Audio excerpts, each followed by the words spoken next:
영화나 소설이 아니라 실제로 어제 오후에 벌어진 일이었습니다. 영화를 통해서 익숙한 공간이기도 했는데요. 과연 여기서 어떤 일이 벌어졌길래 이렇게 됐을까요? 영화의 장면을 잠깐 보여드리는데요. 잠시 뒤에 그 현장 저희가 판넬을 통해서 설명을 해드리도록 하겠습니다. 일단 인도해드립니다. 중요한 거는 JSA 매뉴얼에 북한이 남측 MD를 넘어 사격했을 경우 우리가 반드시 응사하게 돼 있어요. 매뉴얼에 대한 예, 내용은 제가 알고 있지만은 예. 공개된 자리에서는 답변을 삼가하겠습니다. MDL 북쪽에서부터 피가 흘려져 있으면 북쪽에서 맞은 거지만 남쪽에서부터 피가 있다고 그러면 남쪽에서 맞은 거지 않습니까? 그러니까 그러한 것들은 그런 조사를 내용들을 통해서 설명해 정확하게 주실 수 있는 규명을 거잖아요. 해봐야 되는 부분입니다. 항상 군이 하는 게 항상 그렇잖아요. 항상 시간 네. 벌어놓고 제가 이런 다시 식으로 한번 하고. 정리를 해서 말씀을 드리겠습니다. 워낙 오늘 국회에서도 그렇고요. 논란이 분분했던 상황이었습니다. 과연 그곳의 미스터리는 어떤 것이었을까요? 저희가 현장을 여기 위에서 한번 부감으로 찍은 그 사진을 토대로 해서 설명을 해드리도록 하겠습니다. 바로 이곳이요. 여러분들이 영화에서 보셨던 그 군사 분계선입니다. 이쪽이 북, 그리고 이쪽이 남이죠. 판문각 옆에 보면 북측 초소가 있었었는데요. 바로 이곳으로 지프차를 타고 북한 군인이 넘어오는 것을 시도를 하다가 타이어가 여기서 수로에 껴버리고 말았죠. 그 뒤에 질주하는 이 북한 군인 뒤로 추격조가 40여 발의 총성으로 추격을 하면서 저지를 시도합니다. 그런데 여기서 50m까지 아마 뛰어오다가 멈췄던 것 같은데요. 우리 군에서는 남측 초소에서 이곳에서부터 50m를 이 사람이 필사에 탈출을 하는 동안을 목격하면서 발견 장소가 이곳으로 추정이 되고 있습니다. 자, 1시간 정도가 흐른 겁니다. 그런데 우리 측에선 말이죠. 지금 북한군 병사 귀순에 몇 가지 의문점은 존재를 합니다만 지금 상태가 가장 궁금합니다. 5발의 탄환을 지금 빼냈다고 하는데요. 워낙 장기의 오염이 심각하고요. 이 헬기 장면을 보시면요. 긴박했던 수송 장면, 그리고 병원에 이송이 돼서 5시간 가까운 수술을 받았던 북한 군인의 병원 입원 장면을 보고 계십니다. 아마 군에서는 신속하게 이송한다고 하긴 했지만요. 지금 생사를 장담할 수 없는 상황. 배변으로 장기가 오염이 됐다고 하는데 워낙 집도위도 우리의 많은 국민들이 아시는 분이었기도 했고요. 일단 현재 상황을 보면 위중한 것 같습니다. 어떻게 봐야 될까요? 일단 오늘 그 이국종 지금 교수의 이야기에 따르면 지금 일단 이 병사가 일단 총이 한 일곱 발 정도 이렇게 네. 총상을 입어서 미군 헬기를 통해서 긴급히 그 아주대에 있는 중증어뢰센터에 이제 후송이 됐습니다. 네. 근데 이제 워낙 상태가 그때 혈압도 낮고 상태가 심각해서 뭐 할 핀도 없이 바로 개복을 하고 수술을 했다고 그래요.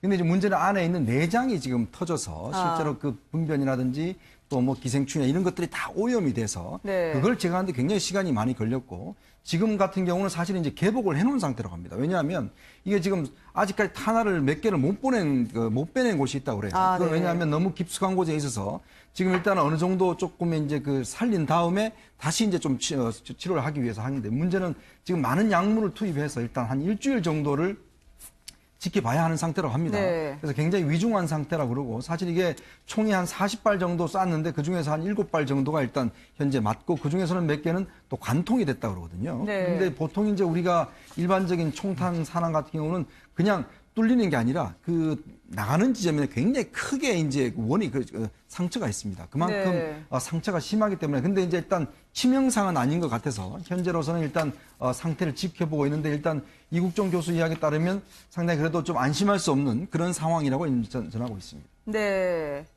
좌우측 어깨에 한 발씩, 복부에 2발, 허벅지에 1발, 5곳의 총상을 입었습니다. 이 총상 상처가 아직 잘 낫지 않고 있다고 하던데요. 이렇게 목숨을 걸고 넘어왔었던 이 북한군은 우리나라로 치면 이등병으로 보인다고요. 일단 옷은 그렇게 되어 있는데요. 실제로 그 옷에 그 적합한 계급인지 아닌지는 이후에 네. 확인을 좀 해봐야 될 것 같고, 실제로 판문점에 근무하는 많은 요원들이, 그러니까 북측의 요원들이 너무 막 고위급들이 다 있으면 초소 경계를 하면 모양새가 좋지 않지 않습니까? 그래서 네. 본인의 계급과는 상관없는 옷들이 입고 있기 때문에 아, 그럴 수도 있나요? 예, 실제 네. 그 계급이 맞는지 아닌지 모르겠고, 또 일반적으로 예를 들면 장교가 그 우리로 넘어온다라고 할 때도 다른 옷을 입고 넘어올 수 있는 것이기 때문에 그건 네. 또 명확하게 그 계급이다라고 단정 짓기는 일단 좀 서두른 것 같습니다. 총탄 세례를 뚫고 귀순했던 북한 군입니다. 지금 위원님 어떻게 보세요? 그동안에 이제 국방위 같은 데 계실 때도 예. 저쪽 JS 지역인데요.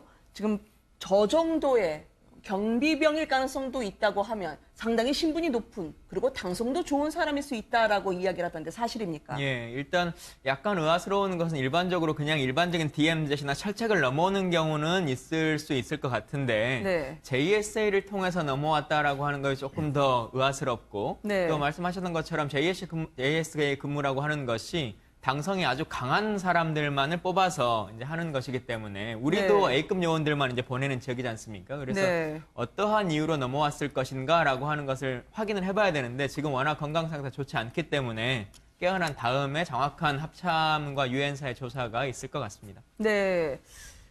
그런데 말이죠. 지금 추격조가 상당히 40여 발의 총알을 쏘면서요. 거기에 소총 탄환까지 몸에서 발견이 됐다고 합니다. 이게 북한 총탄이요. 우리 쪽으로 넘어온 최초의 사건이에요. 이렇게 되면 그렇죠. 15분 동안 이제 총격에서 발견까지 15분이 걸렸는데 물론 포복을 해서 안전한 곳으로 옮겼다라고 추가 20분 뒤에 말이죠. 하지만 적절하게 우리가 대응했느냐라는 부분도요. 과연 40여 발의 총탄이 북한 측에서 그렇게 넘어왔다면 우리 쪽은 무엇을 했을까라는 의문을 제기할 수가 있거든요. 그러니까 저희 그 선에서 50m 안쪽에서 발견됐다는 것 아닙니까? 그러면 그렇게 많은 총알을 맞고 그 뭐 포복을 했든 어떻게 했든 거기까지 올 수 있었겠느냐? 그렇다면 북한 측에서 우리 쪽을 향해서 쏜 거 아니냐? 이렇게 충분히 볼 수 있죠. 물론 이제 앞으로 탄착 지점 그런 걸 찾아내야 되겠지만은 네. 그다음 또 이런 게 있습니다. 뭐냐면 그런 상황이 벌어지고 난 뒤에 우리가 가서 위치를 파악할 때까지 한 16분이 걸렸다는 것 아닙니까? 네. 그렇다면 그동안 도대체 우리가 어떻게 대응을 했기에 그런가 말하자면 우리가 CCTV 같은 걸 확인하고 있을 것 아닙니까? 계속 확인하고 있는데도 불구하고 그렇게 그런 시차를 두고 겨우 발견했다면 이것도 그 안에서 경계 이 근무하는데 그에서 네. 무슨 문제가 없었냐 이런 점도 또 의심이 가고요. 그 다음에 이거는 그쪽에서 우리 지역을 향해서 총을 쏠 수 없잖아요. 쏘면 그게 이제 정전협정 위반 아닙니까? 그런데도 당당히 저렇게 만약 쐈다면 이건 심각한 문제죠. 그럼 우리가 응사를 하지 않았다면 이것도 더 심각한 문제고 또 하나는 아까 47인가 쐈다는데 저기서는 못 갖고 있게 되어 있거든요. 네. 그런데 당당히 갖고 있으면서 말이지 저걸 가지고 우리 쪽을 향해서 만약에 쐈다고 할 때는 우리가 대응 방식이 문제가 있었던 게 아니냐. 그러면 근무 자세라든지 이런 것에 그게 무슨 문제가 있었던 게 아니냐. 이런 여러 가지 국민들은 왜 겁을 내느냐 하면 이런 중대한 사태가 생겼는데도 대응이 민첩하지 못했다든지 적절하지 네. 못했다든지 이런 것 때문에 국민이 우려를 하고 있으니까 송영무 장관이 몇 가지는 말씀하셨습니다만은 충분히 국민이 이해할 수 있도록 납득할 수 있도록 좀 네. 밝혀주시면 좋겠습니다. 예. 합동참모본부는 오전까지만 해도 생명에 지장이 없다고 했지만 집도의였던 이국정 교수는 대한민국으로 넘어오고자 한 사람이니까 가능하면 살리려고 노력하고 있다. 다 같은 마음일 것이라고 이야기를 합니다. 40여 발 무차별 총격을 했는데 다행이라고 해야 되나요? 불행 중에요. 머리나 심장, 이 직사범위는 피했거든요. 상당히 그래도요. 다급한 상황이었다. 그러니까 조준 사격이 불가능할 정도의 상황이었었지 않았을까 이런 생각이 들고요. 네. 앞서 말씀하셨던 것처럼 집차를 몰고 내려와서 그때부터 아마 총격이 있었던 것 같은데 네. 그리고 난 다음에 탈출해서 그러니까 남측 지역으로 넘어오는 데까지 이제 총격이 있었다. 이제 이렇게 얘기가 되고 있는데요. 네네. 지금 몇 가지를 좀 짚어봐야 될 것 같습니다.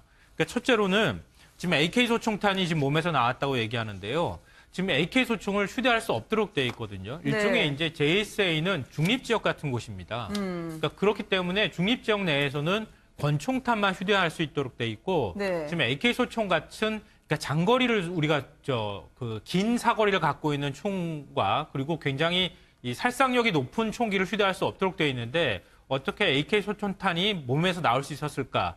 이건 이제 군사 정전위 차원에서 조사가 좀 필요할 것 정전협정 같고요. 위반이라는 말씀이시죠? 네네네. 군사 정전위원회 안에는 우리만 들어가 있는 게 아니라 유엔 측도 들어가 있고 네네. 또 북한 측도 중국 측도 같이 들어가 있는 상황이기 때문에 이 차원에서 문제가 있다면 강력하게 항의할 필요가 있을 것 같고요. 둘째로는 지금 우리 정부의 대응에 관한 문제입니다. 네. 방금 전에 말씀하셨던 것처럼 송영무 국방부 장관은 북한 쪽에서 우리한테로 제1세 지역에서 총탄이 날아온 최초의 사례가 맞다 이렇게 인정을 했는데 합참에서는 그런 보고를 우리가 한 적이 없다고 지금 얘기를 하고 있거든요. 네. 이렇게 도대체 서로 앞뒤가 안 맞는 말을 서로 하고 있다고 하는 게 일단 문제고요. 보고 시간도 사실은 문제입니다. 그러니까 지금 합참에서 상황 발생 후에 한 15분에서 20분 정도 보고가 늦었다고 하는데 첫 보고가 왜 이렇게 늦었는지에 관한 부분도 얘기해 봐야 될 것 같고요. 네. 송영무 국방부 장관한테 보고가 될 때까지는 1시간이 걸렸다는 겁니다. 네. 그러니까 이렇게 중단 사안이 발생했고 특히 제1세 지역에서 이런 상황이 발생했는데도 불구하고 국방부 장관한테 1시간 정도 뒤늦게 이게 보고가 됐다고 하는 것은 상당히 큰 문제가 될 수 있다. 이런 부분에 대해서는 해명이 필요하기도 하고 네. 또 다시 재발되지 않도록 하는 방지도 좀 필요할 거라고 생각합니다. 현재 병원에서는 2차 수술을 해야 되는 시점을 보고 있는 것 같습니다. 그런데 의문은 말이죠. 그 긴박했던 귀순 상황을 보면 군용 지프차를 타고 내려오는 게 어떻게 가능하죠? 보통 이렇게 내려옵니까? 그러니까 지금 이 지역이 사실은 지난번 그 트럼프 대통령이 가려고 했던 데야. 네네. 그러니까 이게 사실은 이게 만약 그때 발생했으면 정말 큰일 날 뻔했던 그런 좀 아찔한 상황인데 사실 이제 그 지역 내에서 군용 차량을 탄다라고 하는 것은 일단 그 차량 자체가 이제 어떤 차량인지 예를 들어서 뭐 수송 차량인지 네. 아니면 조금 고위급 군인들이 타는 차량인지 이걸 좀 봐야 될 것 같아요. 만약 고위급 그 군이 타는 차라면 이거는 상당히 좀 어떤 면에서 온 사람의 어떤 지위가 높은 것이고 만약 수송차라면 이제 수송병일 가능성이 있고 문제는 이제 이 수송병이 그 어떤 이걸 통해서 이제 오다가 바로 도랑에 이제 어떤 바퀴가 박힌 상황 아니겠습니까? 그렇죠. 그래서 그때부터 이제 뛴 것인데 문제는 이제 이 뛰어서 온 50m 온 동안 사실 총탄이 40발 정도 쏘았다라 한다면 네. 우리 군에서 일단 보진 않더라도 총탄이 어느 쏘면 그 소리는 들을 거 아니겠습니까? 그렇죠. 그러면 우리 교정 규칙상 볼 때 바로 응사를 해야 됩니다. 그래야지만이 우리가 그 사람을 확보를 할 수가 있는 것이거든요. 네. 근데 북한 측 교정 수칙에는 그 장병이 우리나라 넘어와도 바로 쏘게 돼 있다고 합니다. 그만큼 북한 측은 이제 이 탈출을 용인하지 않는 것인데. 네. 근데 우리 측에서는 아무런 대응이 없었어요. 그리고 사실은 뭐 군에서 다 지켜봤다고 하는데 과연 지켜본 것인지 네. 지켜봤는데 왜 이렇게 늦게 한 것인지 그리고 또 포복으로 해서 25분 동안 걸려서 그 어떤 그 안전지대를 장병을 끌고 했다는 왔다는 거죠? 것이거든요. 그러면 네. 왜 그렇게 늦게 했는지 아니면 예를 들어서 우리 장갑차를 가서 막아놓고 거기서 빨리 운송할 수 있을 텐데 어떻게 가장 기초적인 포복을 통해서 가서 그걸 데리고 올 수 있었는지. 그러니까 네. 우리 군의 대응 자체가 물론 유엔사라고 하지만 실적으로 다 우리 군입니다. 그러니까 그 대응 자체를 좀 면밀히 한번 좀 점검할 필요는 있는 것 같습니다. 네. 정신무장이 잘 돼 있고 사상이 강한 에이스를 투입해서 JS 지역 병사를 북한은 뽑는다고 돼 있는데요. 어쨌든 총격을 그렇게 받고 지금 사경을 헤매고 있습니다만 총력을 다해서 살려보겠다라고 하는 이국종 집도의까지 저희가 이야기를 들어봤습니다. 오늘 함께해 주신 여러분들께 감사드립니다. 예, 고맙습니다. 고맙습니다.